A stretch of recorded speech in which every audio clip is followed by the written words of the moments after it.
Okay, so if you're in the K-beauty business, you know that feeling, right? The excitement when the sales start rolling in. But what happens when you look at your bank account and those sales numbers just aren't adding up to real profit? Well, today we're going to dig into exactly why that's happening and, way more importantly, what you can do about it. So you've done everything right. You've built up your traffic, you've stocked all the big-name K-beauty products everyone is searching for, and the orders are coming in. But at the end of the month, you're looking at the numbers and thinking, where did the money go? If that sounds familiar, you're not alone. It's a super common problem, and it's something we call the profit paradox.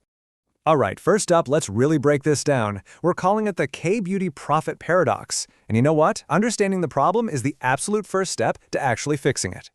So here's the paradox in a nutshell. You're selling a ton of products, but you're not making a ton of money. It seems backward, doesn't it? The idea that more sales automatically means more profit is honestly a myth. And we're about to get into the specific cause and effect of why this keeps happening. So, what is the root cause here? What's the one thing that's kicking off this whole chain reaction? Let's take a look at the anatomy of a saturated market and see how it's draining your profits. And here it is, the number one cause. It's a strategy that feels so safe, but is actually one of the riskiest things you can do. Focusing only on those huge mainstream K-beauty brands. This one decision is the first domino to fall in a chain reaction that, you guessed it, ends up crushing your margins. I mean, think about it for a second. Brands like ft.COSRX, Anua, or Misha, they're amazing, but they are everywhere. And while that brand recognition seems like a good thing, it means you're not just competing with a few stores, you're competing with absolutely everyone. And suddenly, your cool, curated shop, it's just another face in a giant crowd. And once you're in that crowd, a totally predictable and painful downward spiral begins. First, the competition is just fierce. So to even get noticed, you have to pour money into marketing. Then, the inevitable happens, the price wars begin. Everyone starts undercutting each other by $1, by 50 cents, and the final result? Poof! Your profit margins are basically gone. This chart just says it all, doesn't it? It's a simple, brutal equation. As market competition skyrockets, your profit margin plummets. You can't build a healthy long-term business this way. It's not a growth model, it's a survival model.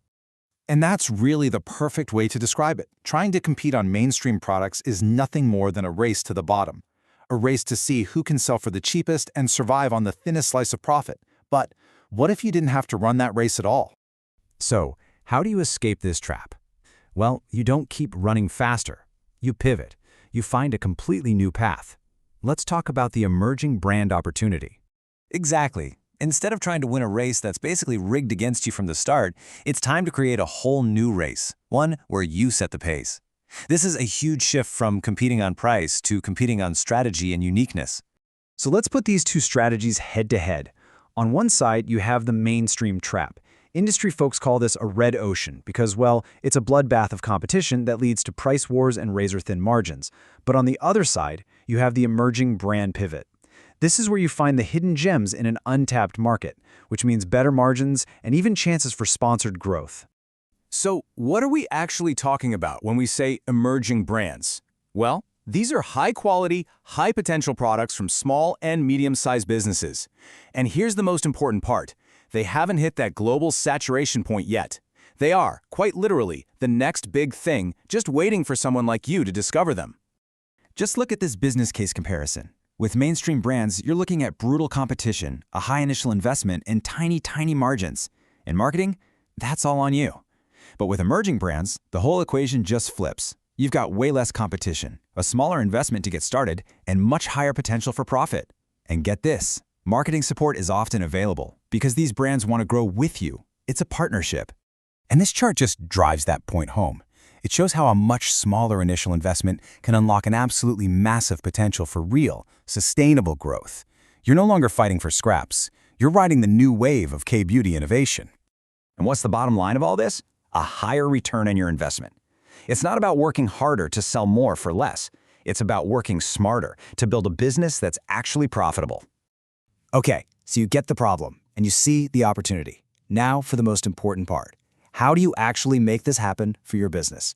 Let's talk strategy. And I really want to stress this point. This isn't just about swapping out a few items in your store.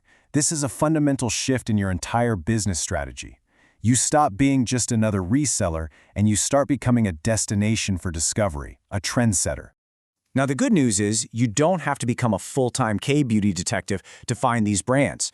The source material highlights that there are expert partners out there, like Korea Trade, whose entire job is to hunt for these hidden gems and match them perfectly to your specific store and audience. And getting started is actually really straightforward. First, you verify your sales channels so a partner can see what you're working with. Then, you get a quick consultation to figure out the best opportunities for you. And finally, you get access to a whole portfolio of curated, high-margin brands that your customers are going to absolutely love.